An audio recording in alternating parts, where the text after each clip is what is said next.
दोस्तों, राजेश अपनी 14 साल की बेटी प्रिया के साथ लगातार शारीरिक संबंध बना रहा था। अच्छा, वह इतनी दर्दनाक तरीके से संबंध बना रहा था कि प्रिया की हालत खराब होती जा रही थी, लेकिन प्रिया भी अपने पिता का भरपूर साथ दे रही थी। इन दोनों की खूबसूरत सिसकारियां पूरे रूम में गूंज रही थीं।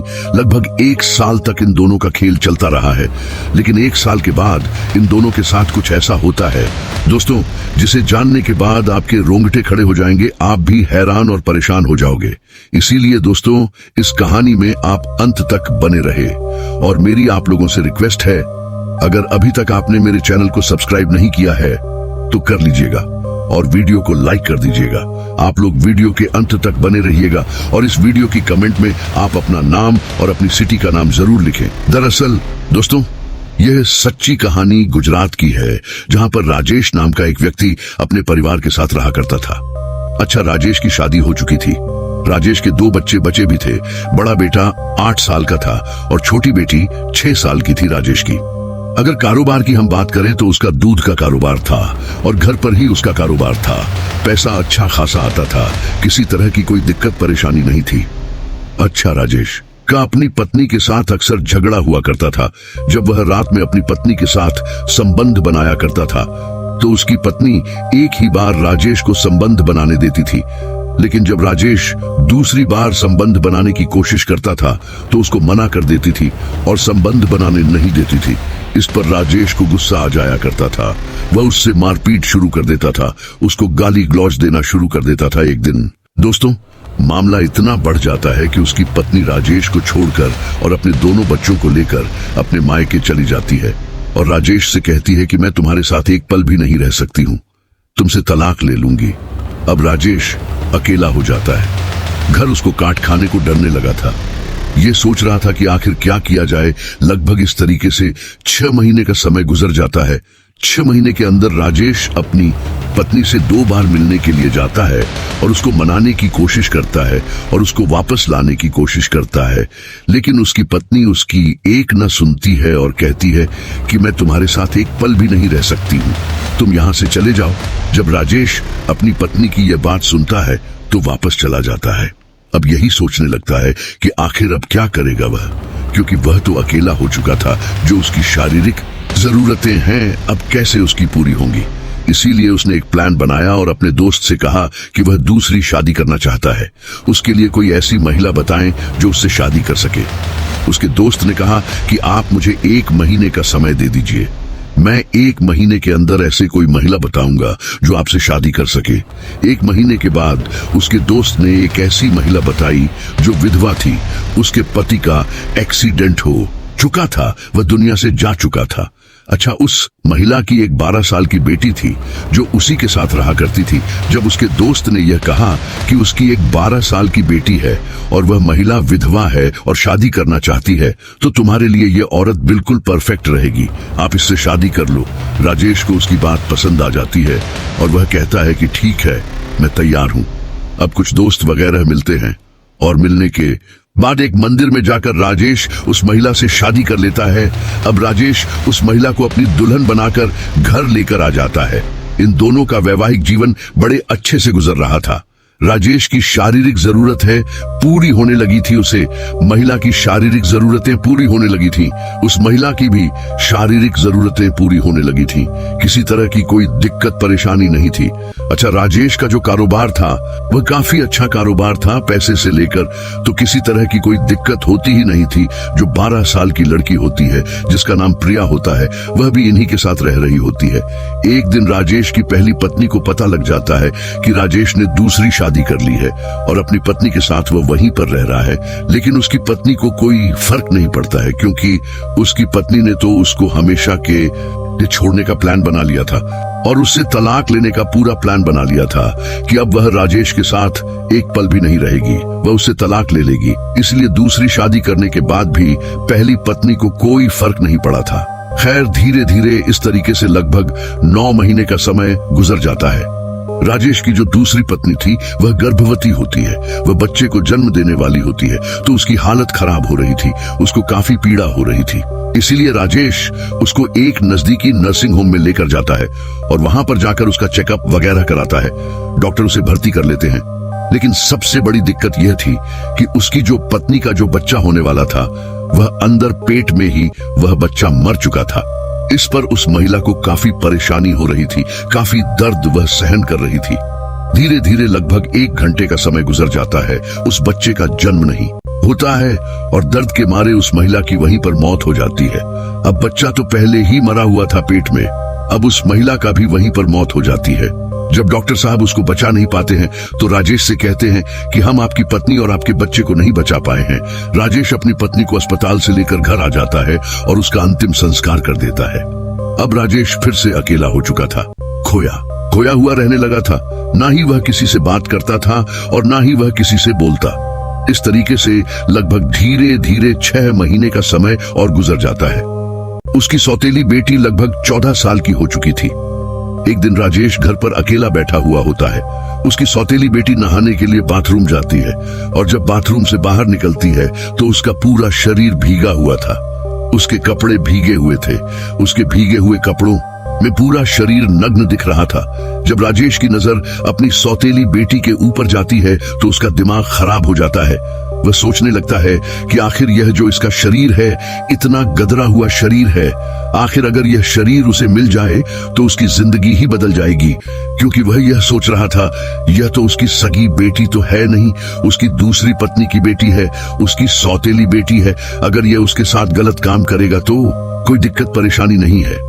अब वह यही सोच रहा था तो उसने अपने दिमाग में एक खौफनाक प्लान बनाया। उसने सोचा कि इसको ब्लू फिल्म दिखा के इसको सबसे पहले लत लगाई जाए और जब उसको ब्लू फिल्म की लत लग जाएगी तब उसके साथ बड़ी आसानी से संबंध बना लेगा। अब एक दिन जो है वह बैठा हुआ था, वह अपनी सौतेली बेटी को अपने पास बुलाता है और बैठता है और मोबाइल में जो है तरह तरह की वीडियो चलाने लगता है, ब्लू फिल्म चलाने लगता है। जब उसकी सौतेली बेटी ये सब देखती है तो वह नाराज हो जाती है और कहती है कि नहीं पापा, ये क्या देख रहे हो, आप तो गंदे हो। तो राजेश कहता है कि नहीं बेटा, ये सब अच्छा है और आगे चलकर आपको बहुत अच्छा लगेगा, आपको इससे बहुत सीख मिलेगी।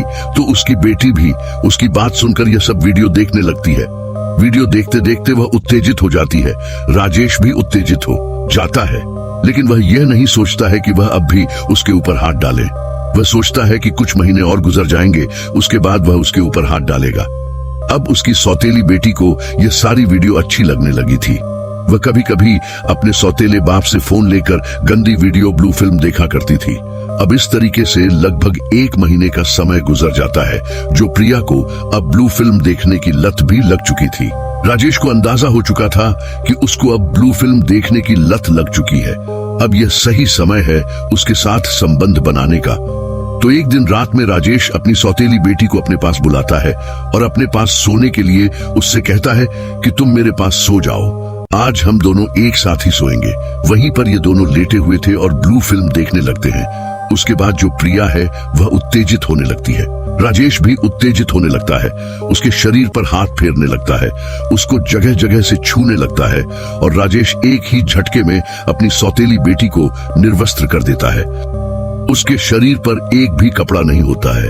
यह सब प्रिया को अच्छा लग रहा था, क्योंकि प्रिया ने जो सब वीडियो में देखा था वह वैसा ही राजेश उसके साथ कर रहा था। क्योंकि वीडियो में वह सब जान चुकी थी कि आखिर इसमें होता क्या है, कितना मजा आता है, कितना क्या होता है। यह सब प्रिया वीडियो देख देख कर जान चुकी थी और उसको ब्लू फिल्म देखने की लत भी लग चुकी थी। अब राजेश भी अपने कपड़े उतार देता है और लगातार उसके साथ छेड़खानी करने लगता है। लगभग 15 मिनट के बाद वह उसके साथ संबंध बनाने लगता है। अच्छा, प्रिया को शुरू में तो अच्छा नहीं लगता है, उसको दर्द होने लगता है। वह कहती है कि पापा मुझे छोड़ दीजिए, मुझे बहुत दर्द हो रहा है। लेकिन यह इंसान उसे कहाँ छोड़ने वाला था। यह लगातार उसके साथ शारीरिक संबंध बना रहा था। इतनी दर्दनाक तरीके से संबंध बना रहा था कि प्रिया की चीख निकलने लगती है, वह रोने लगती है। उसके बाद आधे घंटे तक यह संबंध बनाता है और जब यह थक जाता है तो उसे छोड़ देता है। उसके बाद वहीं पर यह दोनों सो जाते हैं। फिर अगला दिन होता है। राजेश अपनी सौतेली बेटी को फिर से अपने पास बुलाता है, फिर से ब्लू फिल्म दिखाता है और फिर से उसके साथ संबंध बनाने लगता है। अच्छा, आज जब राजेश उसके साथ संबंध बना रहा था तो प्रिया को भी अच्छा लग रहा था, उसको भी एंजॉय आ रहा था। वह भी अपने पिता का भरपूर साथ दे रही थी। ये राजेश अपनी सौतेली बेटी के साथ लगातार शारीरिक संबंध बना रहा था। इस तरीके से अब इनका जो खेल है अब रोज चलने लगा था। अब प्रिया को भी यह सब अच्छा लगने लगा था। वह भी राजेश के साथ रोज संबंध बनाया करती थी। लगभग धीरे धीरे अब 8 महीने का समय गुजर जाता है। प्रिया एक दिन आंगन में खेल रही होती है। अब पड़ोस की महिलाओं की नजर ये प्रिया पर पड़ती है। वह उसके पास आती है और उसका बढ़ा हुआ पेट देखती है। तो उन महिलाओं को समझने में ज्यादा वक्त नहीं लगा कि प्रिया गर्भवती है। इसलिए वह प्रिया को लेकर एक पास के नर्सिंग होम में जाती है और वहां पर जब उसका चेकअप करती है तो डॉक्टर ये पुष्टि करते हैं कि प्रिया 6 महीने की गर्भवती है। जब आस पड़ोस वाले गांव के लोग जब ये सब सुनते हैं तो दंग रह जाते हैं, परेशान हो जाते हैं, उनके रोंगटे खड़े हो जाते हैं। अच्छा, उन्हें पड़ोस में से एक व्यक्ति जो है पुलिस को इत्तला कर देता है, क्योंकि ये पोक्सो एक्ट का मामला था, नाबालिग लड़की का मामला था। जब पुलिस यह खबर सुनती है तो तुरंत पुलिस वहां पर पहुंच जाती है और लड़की को अपने कब्जे में ले लेती है। लड़की से पूछताछ करने लगती है कि आखिर बेटा तुम्हारे साथ ये सब किसने किया है, क्या तुमने अपनी मर्जी से ये सब करवाया है? क्योंकि लड़की अभी ना समझ थी और गर्भवती हो चुकी थी, इसलिए लड़की जो है बताने में थोड़ा हिचकिचाना, जब उससे थोड़ा सख्ती से पेश आती है पुलिस तो वह टूट जाती है और पूरी कहानी बताती है कि जो उसके सौतेले पिता राजेश है वह उसके साथ रोज रात में ये सब हरकत करते हैं और उसको ब्लू फिल्म दिखाया करते हैं। जब पुलिस ये बात सुनती है और पूरे गांव वाले जब ये बात सुनते हैं तो दंग रह जाते हैं, परेशान हो जाते हैं। उनके पैरों के नीचे से जमीन खिसक जाती है। अब तुरंत ही राजेश को पुलिस गिरफ्तार कर लेती है और उसको थाने लेकर जाती है और सबसे पहले तो उसकी कुटाई की जाती है, बढ़िया तरीके से डंडों से उसको मारा जाता है। उसके बाद उससे पूछताछ की जाती है और पूरी कहानी जब राजेश बताता है तो पुलिस भी दंग रह गई और गांव वाली भी दंग रह गए। जब इसके बारे में लोगों को सोशल मीडिया और अखबारों के माध्यम से पता लगा तो लोग यह सोचने पर मजबूर हो गए कि एक बाप अपनी बेटी के साथ इतना गलत काम कैसे कर सकता है। इस बाप अपने रिश्तों को ही शर्मसार कर दिया, रिश्तों को ही तार तार कर दिया। लोग बड़े हैरान थे, परेशान थे। बाकी राजेश के ऊपर पोक्सो एक्ट का मामला दर्ज करके इसको जेल भेज दिया जाता है और इसको उम्र कैद हो जाती है। अब यह अपने गुनाहों की सजा जेल में भुगत रहा है। बाकी दोस्तों, मेरा मकसद आप लोगों को परेशान करना या फिर हैरान करना नहीं था। मेरा मकसद सिर्फ आप लोगों को सचेत करना और जागरूक करना था कि लोग इस तरह के इस समाज में रहते हैं।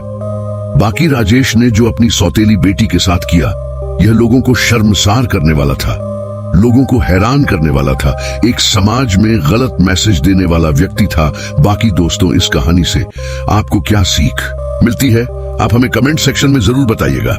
मिलते हैं एक नई वीडियो में। आप अपना और अपने परिवार का ख्याल रखें। धन्यवाद।